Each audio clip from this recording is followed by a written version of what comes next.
Coming up on Transformers University, we'll look for a few more Godmasters and maybe find a traveling ninja consultant in the process. All that right now on Transformers University.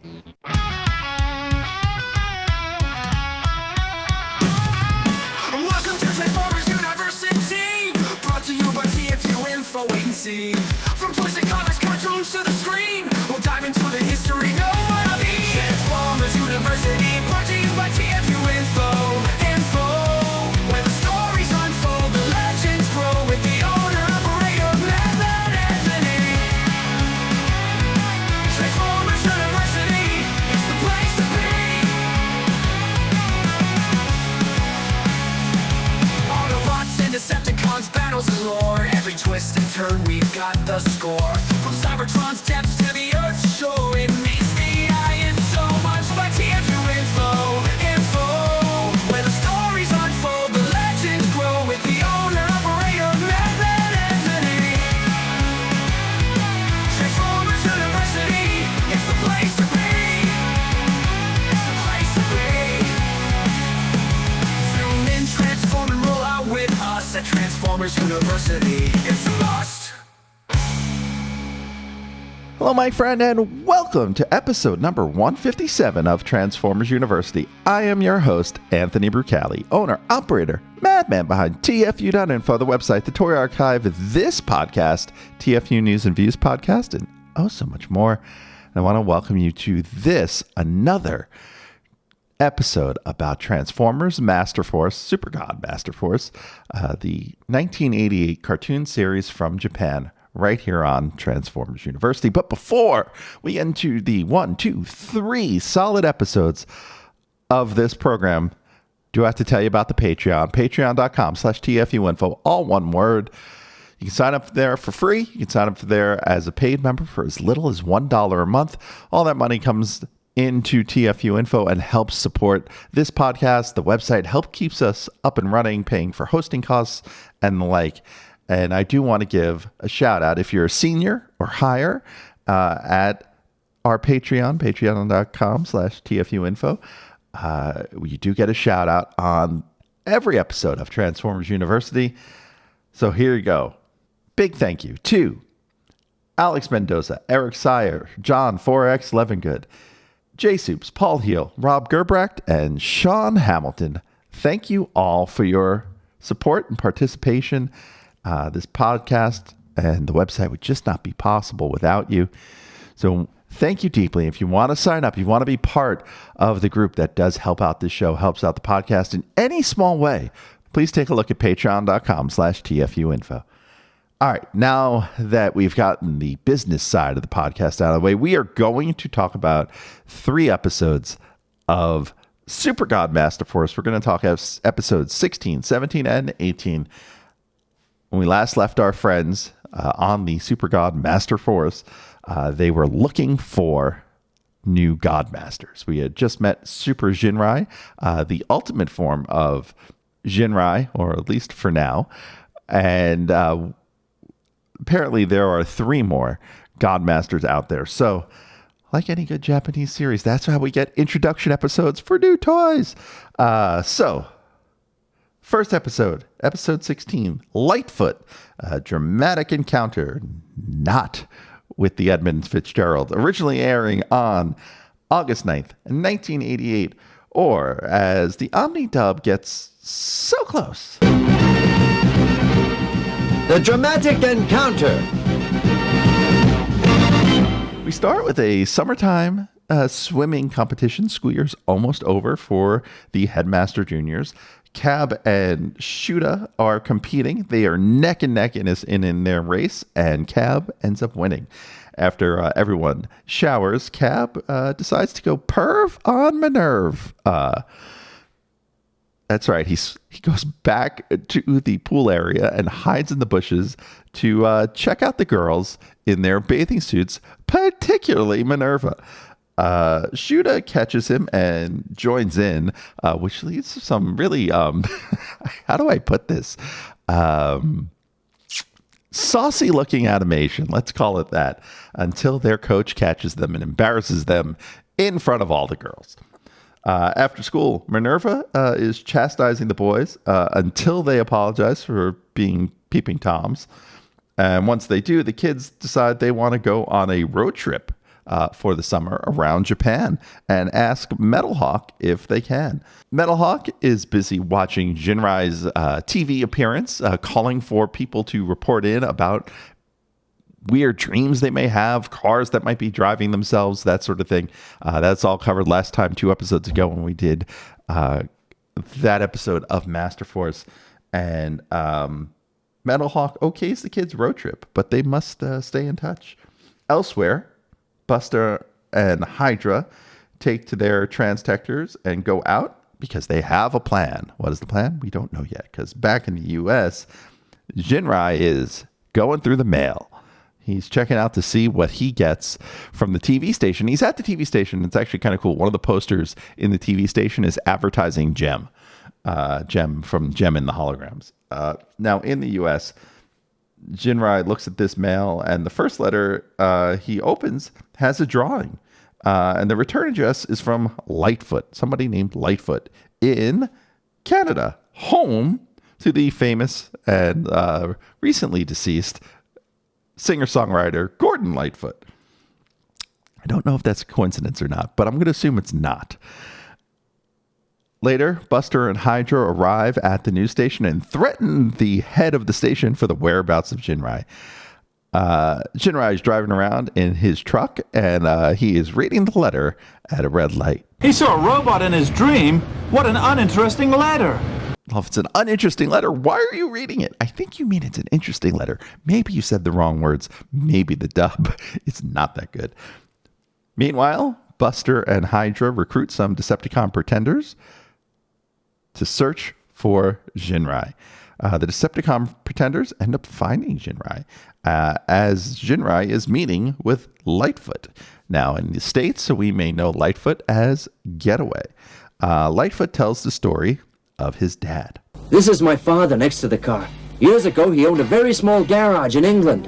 And one day, he suddenly had an urge to build a car that he could drive all the way from England to Canada. That night, there's glowy lights around the car. But where's the car now? You can see why my father loves this car. He treats this car like his own baby.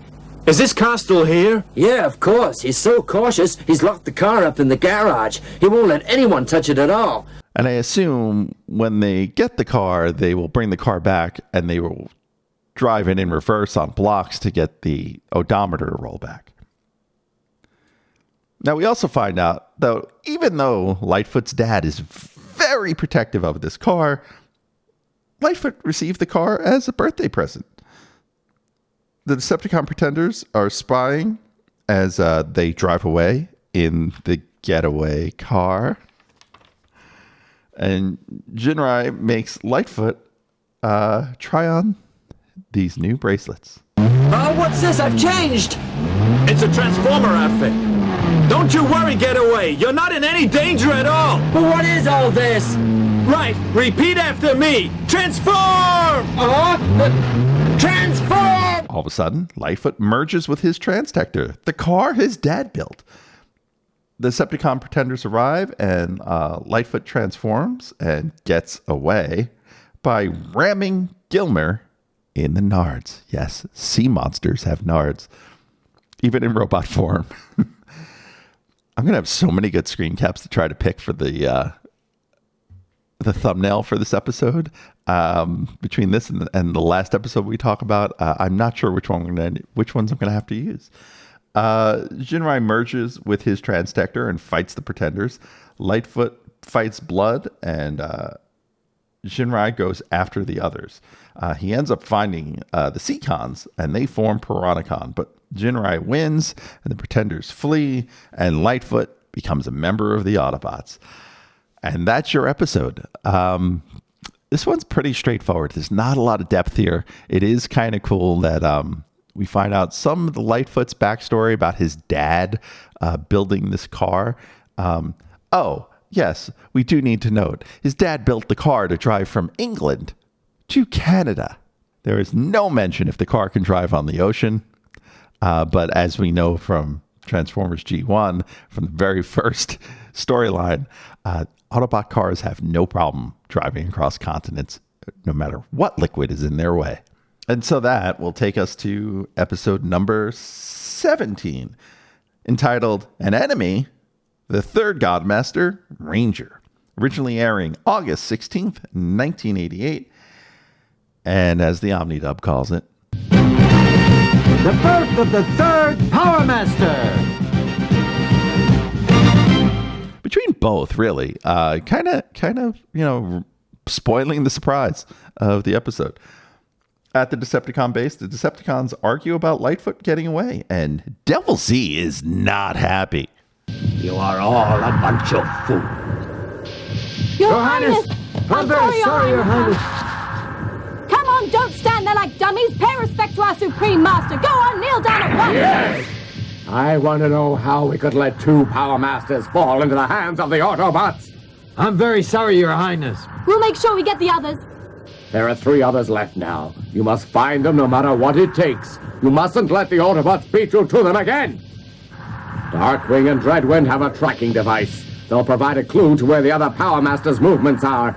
Go to the system and find the information you need. Yes, sir, we'll do that. We'll see to that at once.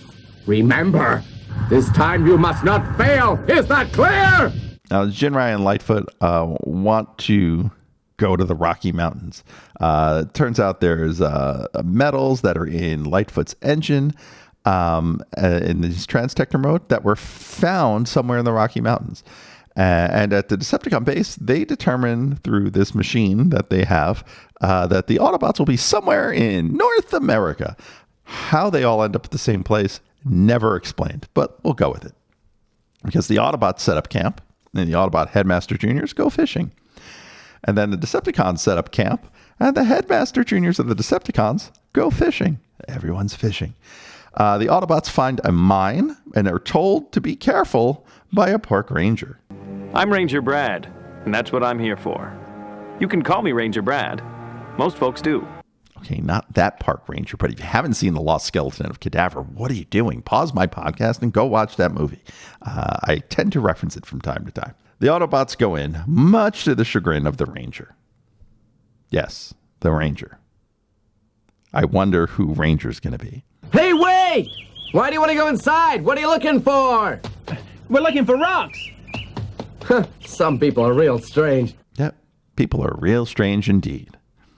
At the camp, Minerva is picking mushrooms, and she finds a cabin in the woods, but she sees Bullhorn getting directions from the Ranger. And she believes that Ranger is involved with the Decepticons. She finds the boys fishing, and they catch a tree trunk. They pulled a tree, they're your boys, and they pulled a tree trunk on a fishing line, soaking wet out of the water. These kids are strong. This wasn't like in their Transtectors. This was in their human forms. But I digress. The Ranger shows up to fish and catches a fish and then helps the boys catch some fish. Because if you teach a Headmaster Junior to fish, then the Ranger introduces himself and Minerva makes the connection to the cabin. And she believes he's a Decepticon. Back at camp, the Autobots have dinner, some delicious salmon and mushrooms, and the field team realizes they had no luck with the rocks. A windstorm starts at the camp and blows away their tent, or at least starts to blow away their tent. The boys suggest that maybe they should go to the Ranger's cabin and see if he'll let them stay there. Minerva protests because she thinks he's working with the Decepticons. But they go anyway, and then the Decepticon Juniors see the Autobots arrive at the cabin. Turns out Ranger's not working with the Decepticons, though Minerva still has her suspicions. And we find out that Ranger likes to sketch mountains. He's drawn all sorts of images of the mountains that are there. And it says he found a strange rock, and it's in his stable. The Autobots want to see it. The rock ends up making the bracelets for Jinrai and Lightfoot glow. They give Ranger a set of bracelets and explain a little about the Autobots and Decepticons. Then, the Decepticon Juniors storm the cabin in the morning to steal the rock, and they destroy the cabin, shooting it, setting it on fire. Jinrai and Lightfoot join their Transtectors and go into battle, as so do Metalhawk and Lander. In the battle, Lightfoot shoots the rock out of Wilder's hands.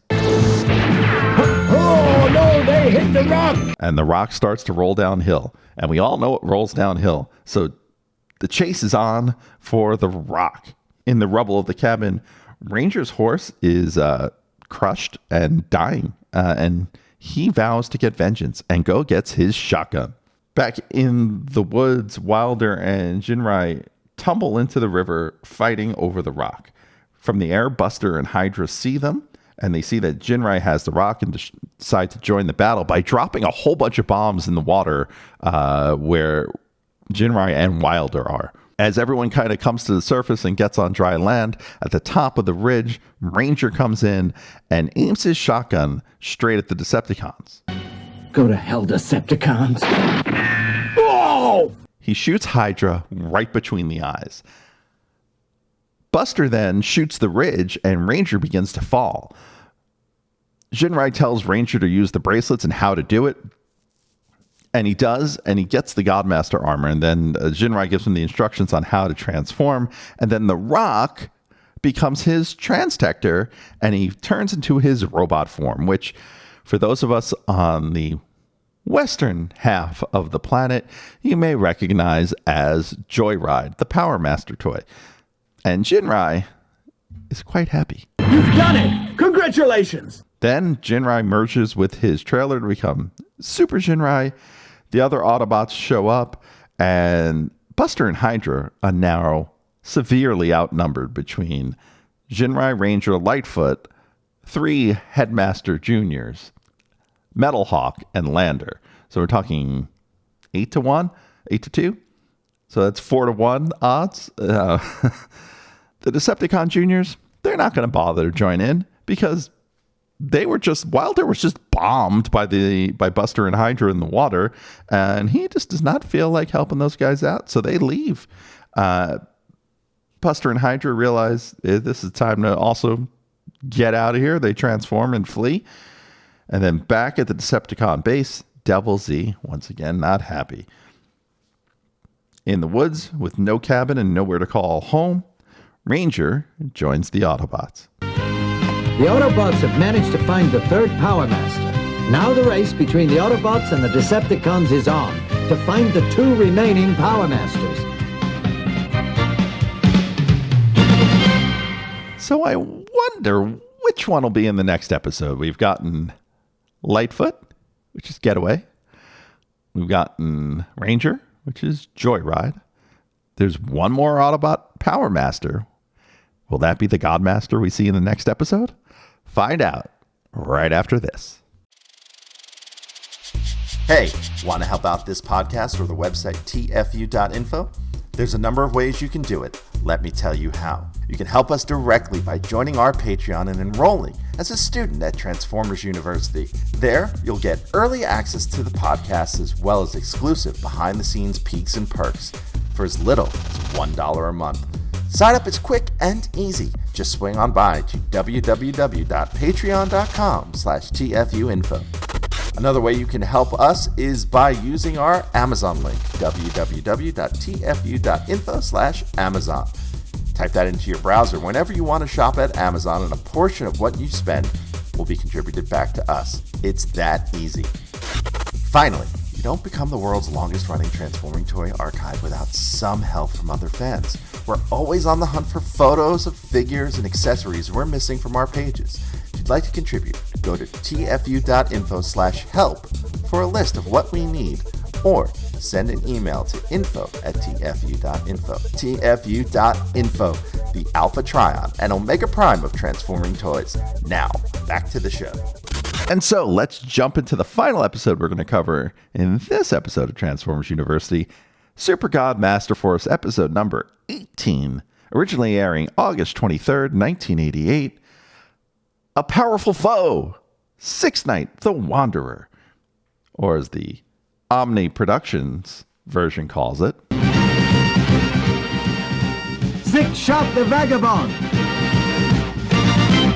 Rover, Wanderer, Nomad, Vagabond, call him what you will. Oh! But he's not Six Shot, nor is he Six Shot's son, Quick Switch. No, wait, it's Quick Switch, Six Shot son, and he's on our side. You know, if you're a kid in Malaysia or Singapore in 1990, you are very confused by this episode. I mean, I guess they must have called him Six Shot because there was no Six Night toy in Hasbro toy territories. So there was no Six Night toy available. But he's not Six Shot, the character, the ninja consultant that we all know and love. And that if you would like to buy a t-shirt of Evil Destron Ninja Consultant logos on my TeePublic store, tpublic.com/TFU.INFO, he is not that. He is Six Shot, the vagabond, the wanderer.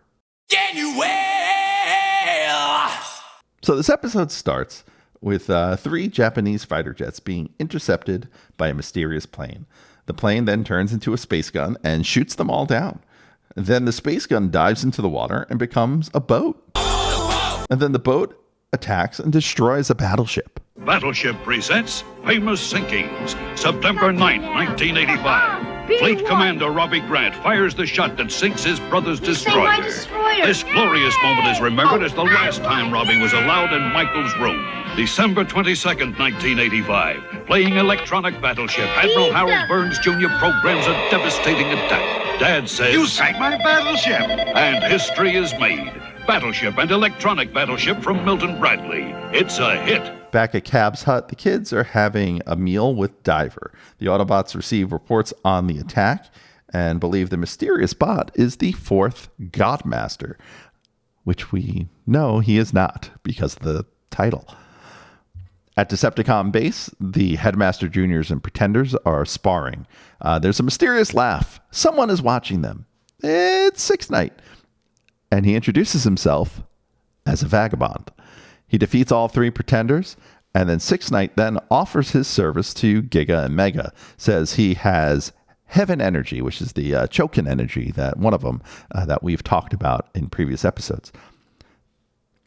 But the Decepticons do not believe he has the power to defeat the Autobots, particularly Super Jinrai, and escort him out. Blood and Gilmer offer him some advice. I understand how bad you must feel to be humiliated in public like that. Yes, it's embarrassing. But if you defeat the Power Master from Cybertown, then your honor will be restored. The Power Master from Cybertown? Yes, and his name is Optimus Prime. He's the most powerful of the Autobots. Optimus Prime. Well, if you need any help, my friend, just tell us. No need. I can take care of him on my own. So this is where the translation gets confusing. I know they're saying Optimus Prime, but they mean Jinrai. So keep that in mind when I'm playing sound bites from these episodes. They're using the Western names for the Japanese characters, and it's not a one-to-one, even though Jinrai looks like Optimus Prime, right? He's essentially meant to embody the spirit of Optimus Prime. But he is ultimately, and we'll see in this episode, not. Six Night then decides to get some attention, goes all kaiju on a city in Japan and attacks the city, and Blood and Gilmer decide they're going to watch. Metal Hawk, Diver, and the Headmaster Juniors head to the scene. The Japanese military and their tanks are no match for Six Night. He destroys them all. Then Metal Hawk and Diver arrive, and Six Night demands to see their manager in Jinrai. Blood and Gilmer join in the fight and fight Diver. Six Night defeats a Metal Hawk. Ghost Shooter arrives and joins the fight against Six Night, but Six Night knows exactly who he is. So you're here, Power Master Optimus Prime. Or maybe he doesn't. Cab and Minerva rescue the humans as Jinrai does arrive. Ghost Shooter, no match for Six Night, gets beaten up, and Jinrai confronts Six Night. Six Night attacks with all of his modes, and Jinrai still is able to subdue him. Blood flees to kidnap Minerva and knock out Cab. He brings her back to Gilmer, who is being cornered by Metal Hawk and Diver, and then things get creepy. That's very clever of you, Bum Burst. Of course, I have a good brain. Ha! She's pretty, isn't she, this little thing? Oh. Wait, what are you doing? She's mine. Leave her alone. Oh, no, she. It's mine. Give it to me now. Mine. So while they're fighting over her, they're almost ripping her in half. It doesn't hold up. Cab arrives. And what are they going to do now? Jinrai still has 6-Night in a submission hold. And then Blood and Gilmer show Jinrai their prisoner. In that, 6-Night takes the moment of pause to sucker punch Jinrai. Jinrai takes the beating because he knows he can't fight back in order to save Minerva. Fight back! Why don't you fight? What's wrong with you? Fight back! You want to win, don't you? Just carry on. Hit me as much as you want to. It's not a real victory if you don't fight back. No, I don't want to win like that. I want a true victory by defeating my opponent. I don't want a victory given to me. Never mind that. Just get it over and done with now. No way. 6-Night realizes what is happening and threatens Blood and Gilmer to stay out of this fight. They let Minerva go, and like Scott Stapp in 311, 6-Night is ready to fight. Optimus Prime, let's fight! Jinrai then forms Super Jinrai and shoots 6-Night with all 3 Chokin powers in one blast, defeating him. Then Jinrai shows 6-Night his human form, and the Autobots leave. And 6-Night is both astonished and confused as to how a tiny little human could defeat him. And such, the episode ends.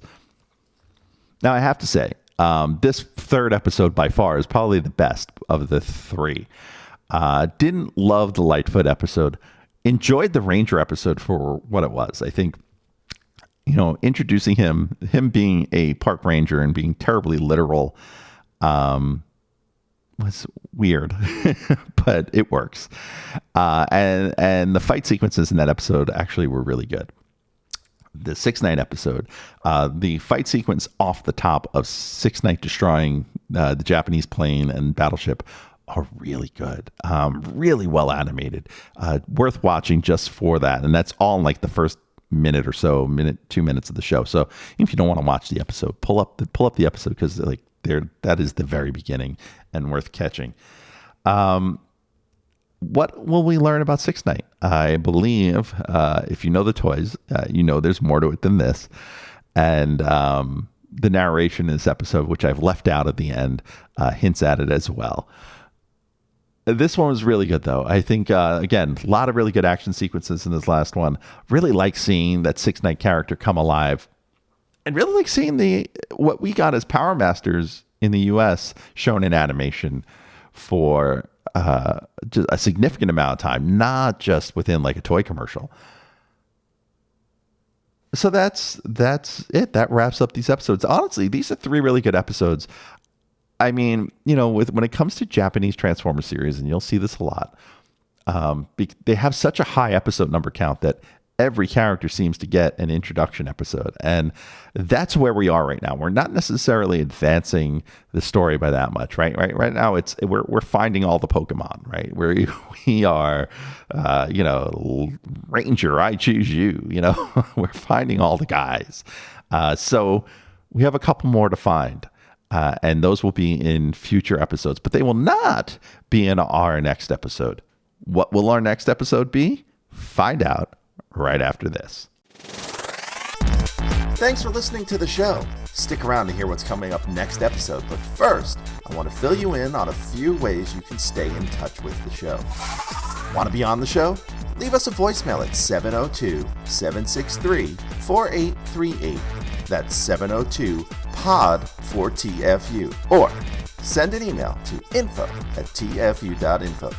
Be sure to catch us on Twitter at TFU_info and on Facebook and Instagram under the username TFU.INFO, all one word. Also, please subscribe to our YouTube channel, youtube.com/TFU.INFO, where we post all of our podcasts, plus special video segments, reviews, and live coverage of Transformers-related events such as New York Toy Fair and New York Comic-Con. I hope you enjoyed this episode. Please visit us at www.tfu.info, the world's longest-running transforming toy archive. All right. So, if you're wondering what's coming up on the next episode of Transformers University, you know I don't like to go back-to-back cartoon episodes or back-to-back comic episodes. I like to bounce around and keep things interesting and different. So we will not be doing another 3 Masterforce episodes next episode, but we will. We're going to bounce back and forth, I think, from the UK to Japan a bunch for the next few episodes. And this one is no different. So we will head back to Europe, to the UK, and cover 2 more Lady Bird books, which we haven't done in a long time. I'd have to dig back into 1987. Let's just see when the last time we did Lady Bird books were, because it has to be, oh boy, it was all the way back in episode 110. So we're talking well over 40 episodes ago that we've done Lady Bird books. These are always fun. These are always interesting and different. And I don't think this will be anything different from what we've done with some of our stuff before. Lastly, I do want to remind you all, I've been making a few guest appearances on podcasts in the last couple of months. So if you haven't had a chance to check them out, I want to tell you where you can see me on some other podcasts. First, I was on Autopod Decepticast talking one of my favorite Transformers series, Beast Wars. It's probably about 3 or 4 episodes back as of when this episode will drop. But we talked Other Voices, Part 1, the second to last episode of Season 1 of Beast Wars. It's the second time I've been on that podcast to talk Beast Wars. So it's a good time. Please go check that out. That is Autopod Decepticast. You can get it anywhere you get this podcast. And then, of course, I was also on my buddy Mike Seibert on his podcast, Mike Seibert Radio, where we just kind of caught up and talked Transformers. We talked Metallica. We talked a whole bunch of just things I have been watching on TV and on streaming, and same for Mike. So we've gotten just all sort of like media consumption kind of conversation. But we definitely talk Transformers for a good chunk of it. So I should check that out. That is Mike Seibert Radio Podcast. You can find that again everywhere you find me here. He's also the co-host of Two Mikes, Too Furious, a Transformers animated podcast, which I was never on, but I wrote in enough times that I'm pretty sure I get mentioned in just about every episode. Like if I was making a Two Mikes, Too Furious bingo, I would put myself as the center square, mention of Ant at TFU.INFO, because chances are that happens once an episode. So with that, we are going to wrap up this episode of Transformers University. Once again, I want to thank you for being a part of this pod. I want to thank you for listening. I want to thank those who have joined the Patreon or have just sent a nice message, flagged me down at a convention, or just said hello. If you like this pod, please come talk to me on Blue Sky. That is TFU.INFO at tfu.info.bsky.social. I always have trouble remembering that one. But if you use Blue Sky, it's TFU.INFO, all one word. I'm sure you'll find me. Come say hello. Come drop me a line. Love to hear from folks who listen to the pod. I'm also everywhere else on social media, though I don't check them that often. Facebook, Instagram, TikTok, TFU.INFO, all one word. I'm also on the bird site at TFU_info, but I really don't go there anymore. I do go and check my DMs every now and again. So if you send me something, it might be a little while before I get back to you. And that will wrap up another episode of Transformers University. Once again, I am your host, Anthony Brucali, owner, operator, madman behind TFU.INFO. Till next time, see ya.